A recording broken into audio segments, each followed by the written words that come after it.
The death toll from Monday's earthquake that rocked Cianjur Regency in West Java has risen to more than 250. Scores of others are still missing. Indonesian President Joko Widodo has ordered all relevant authorities to prioritise finding survivors from the earthquake. Mr. Widodo visited the quake areas today to assess the damage and give support to those affected by the disaster. Saiful Bahri Ismail with this report.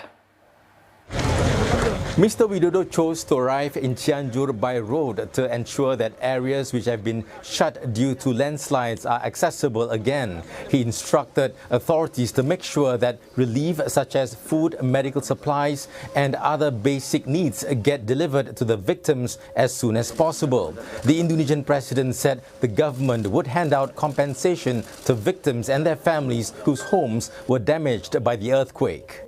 Tetapi yang paling penting adalah pembangunan rumah-rumah yang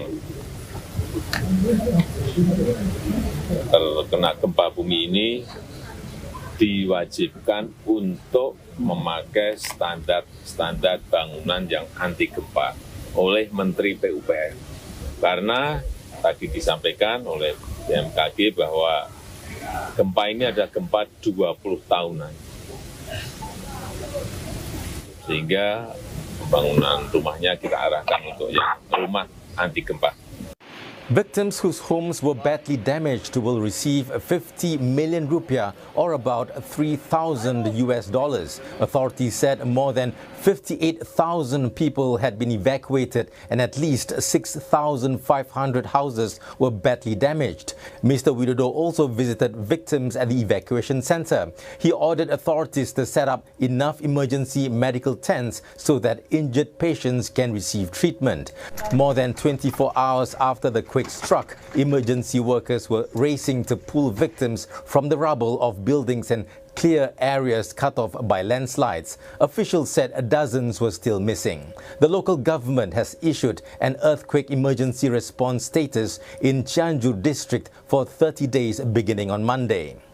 The 5.6 magnitude quake is the latest in a string of earthquakes with a magnitude of greater than 5 that have occurred across Indonesia this month alone. Authorities said even though the latest earthquake was not a very powerful one, it caused a lot of damage because it occurred at a shallow depth of 10 kilometers. As shallow earthquakes are closer to the surface, they cause more shaking than deeper earthquakes of the same size.